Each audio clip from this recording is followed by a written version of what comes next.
Hallo und schön, dass ihr wieder hier eingeschaltet habt.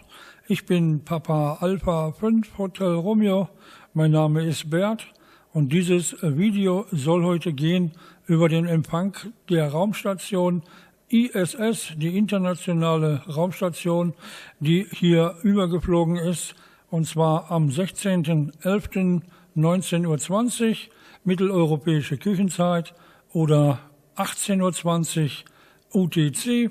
Und zwar gab es ein QSO zwischen einem Astronauten, es war also ein weiblicher Astronaut, der mit einer Station hier auf der Erde Kontakt gemacht hat.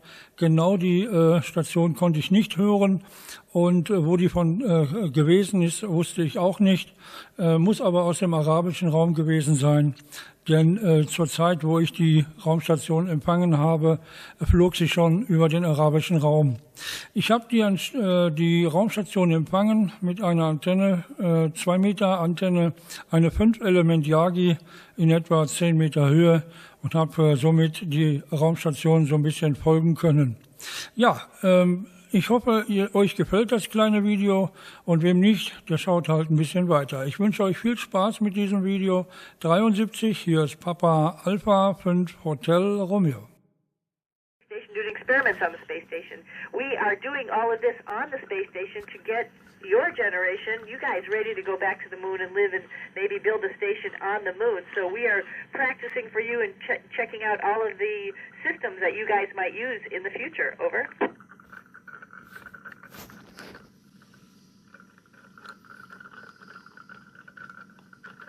Hi, Sierra. Well, it's pretty shocking if I tell you just about 10 minutes. It depends on the rocket and the spacecraft, but that's really how long it takes to get out of our gravity, the gravity that's holding us to the Earth. We're still in microgravity while we're here, but to get to a place that we will orbit around the planet is just about 10 minutes. Now, getting to the space station might take a couple orbits, and an orbit is about an hour and a half, or maybe a couple days. For us, it was about 25 hours to get to the station. Over.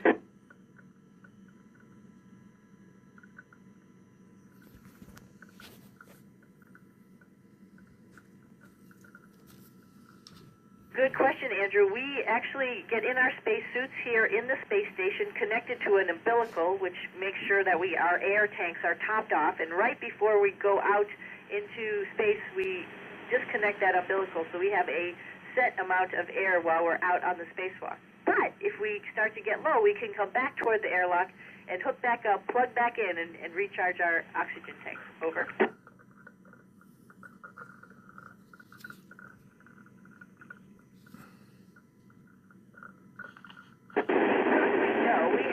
Rovers that have gone there, and I look at them as they're looking for the right place for us to go and land, but they have found evidence that probably there was water or some type of fluid flowing on Mars at one point in time, so it really makes you wonder. There might be something, some microbe that is there, or maybe there was something. We have to go look and find out. Over.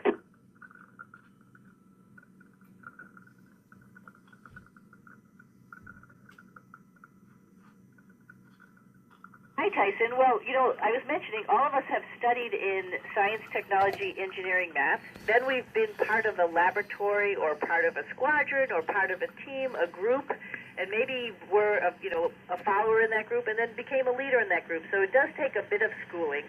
So most astronauts have an advanced degree before they apply to become an astronaut.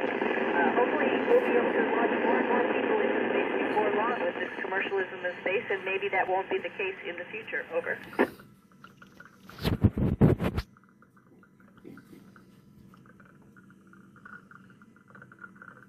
That is a great question, Rolly. You know what?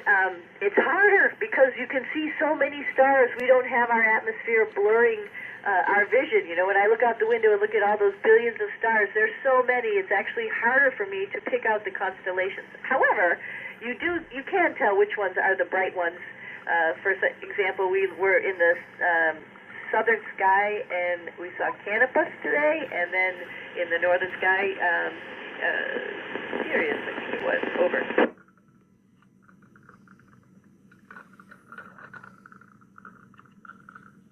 Oh gosh, this is out of my league. I don't know the answer to that one. I'll have to look that up. I think Google would know that better than me. Over.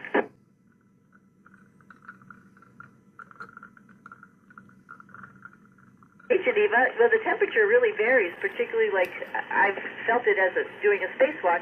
When we're in the shadow, it's very cold, like potentially maybe minus 200, and when we're in the sun, it's pretty warm, like potentially plus 200, because we don't have our atmosphere, that blanket, that insulator, to shield us from the extreme temperatures of space. And that's why our spacesuits are so, one of the reasons our spacesuits are so big and heavy, because they protect us from those temperature extremes. Over.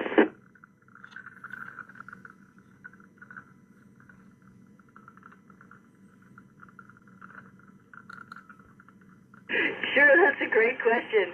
It's always fun to be with you guys, you Scouters. I really like The Martian. I thought The Martian had some really great attributes to it. I think one that annoyed me probably was gravity. You look a little funny if you've seen pictures of me. My hair stands straight up, and we don't look as good as Sandra Bullock while we're up here. Over.